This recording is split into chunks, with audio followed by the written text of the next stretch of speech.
Hi, and welcome back to the second part of the mini lecture on culture, power, and communication. And here we are going to continue by talking about the difference between popular culture and mass culture. You can disagree and you can argue about this differentiation that was created in the book. So both terms are often used in opposition to high culture. So whenever we think about, go back to that idea of high culture as culture that belongs to certain class, and most likely these are the upper class this is the upper class that we're talking about, that owns the means of production and therefore can afford to be what is it literate and to be able to travel and to be able to be exposed to the high arts and all that. So Frankfurt School, which is a group of scholars who criticize this idea of high culture versus low culture, identifies popular culture as organic culture developed by certain groups of people. So if we're thinking about a group of people who gathered and developed their own culture. That is what considered as Frankfurt School as popular culture. In contrast, this idea of mass culture consists of cultural expressions generated by big business for financial gain. And so this idea of entertainment created by big companies to entertain the mass of people. One example that definitely pops up is the Disney channels, for instance. This idea of the Walt Disney creating this entertainment to entertain the mass number of people is considered as this idea of mass culture. So it is created for the sake of um, garnering profit out of it. So, for instance, if we're thinking about all of TV shows, basically, and we're thinking about how TV shows, when their rating is not good, that means that they're not going to attract advertisements, and therefore they're not going to get renewed. So, this idea of televisions as mass culture, that the content are produced with this sole idea of wanting to get as much profit as possible out of it, is what these Frankfurt School scholars are considered as mass culture. So, having that in mind, I do want to ask you this guided thinking activity too. Which of the following is an example of popular culture? If we have differentiates the difference between popular culture and mass culture, you should be able to kind of guess which one is actually popular culture and which one is considered as mass culture. We're going to discuss the answer during our meeting on Wednesday. And then, because we're talking about this idea of high culture versus low culture, this idea of majority and minority, this idea of belonging to certain class to be considered as cultured, then I do want to take you to talk about Marxism for a bit. Um, so this idea of the struggle of the class that many people have heard, but not really have an in-depth knowledge of what it is. I think it's very important for us to discuss because at the heart of this Marxist thinking is this concept of base versus superstructure, this idea of dialectics, this idea of historical materialism, this idea of ideology. I know we like to talk about ideology, but the term is actually coined and popularized by Karl Marx, as well as this idea of hegemony. I know that Gramsci later on would develop this idea of hegemony further on, but let's talk about the foundation first. Um, what Karl Marx strived to do was actually discussing about a grand theory that sought to explain the social and historical development of humanity.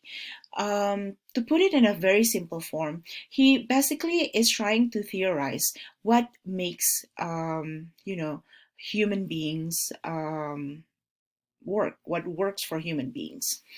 And so, whenever he was looking at his society at the time, and we need to put everything within context, what was the society like in Germany during the period that he lived?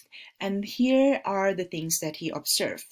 And I want to ask you and see whether these concepts that he came up with when he was observing the society in Germany at that time are still applicable to what we see in the United States in 2020. You can say yes, you can say no. What I want to hear is how are you going to actually, argue over whether you agree or disagree, or whether it is something that is still applicable or not. So here is his questions. What determines the conditions of human existence? And according to Marx, there are two things that determines the conditions of human existence. One is this idea of base, and the other one is this idea of superstructure. So, what is base? For him, base comprises of relations of production, such as the class system, the have and the have not, and the system of ownership, who gets to own things and who gets to think that they own things, but they do not actually own things. And this idea of means of productions, the things that you need to produce, such as machines, factories, land, materials that are mostly owned by the bourgeoisie or the upper class group. And then this idea of superstructures, this idea of this group of education, family, religion, politics, mass media, the ideology of the society that sustain the condition for the human existence. So what he thinks is that, what he theorized is that base shapes the superstructure, but the superstructure maintains and legitimizes the base. I'm going to give you an example here. So here we understand that in the United States, this idea of capitalism is something that we hold dear into our heart. And we believe that all countries in the world should actually implement this idea of capitalism, because capitalism goes hand in hand with this idea of democracy. The fact that people are allowed the freedom to choose their representatives, and that basically shape the policies that allow them to lead their life. And these policies go from this law of policing, this law of property, this law about how to conduct business. Yeah. And so within that capitalism system, we understand that, like it or not, there's going to be people who are going to succeed, and they're going to have all the means of productions. Yeah, they're going to be rich, they're going to have factories, they're going to have the distribution system. For instance, right now, I think in the modern day, think about Jeff Bezos, the owner of Amazon. Without the system that allows for these productions and ownership protected by the laws, we are not going to have people who are like Jeff Bezos, or who are like the owner of Apple, for instance, um, or the founder of Google, for instance. And we need to actually compare this idea of capitalism with this idea of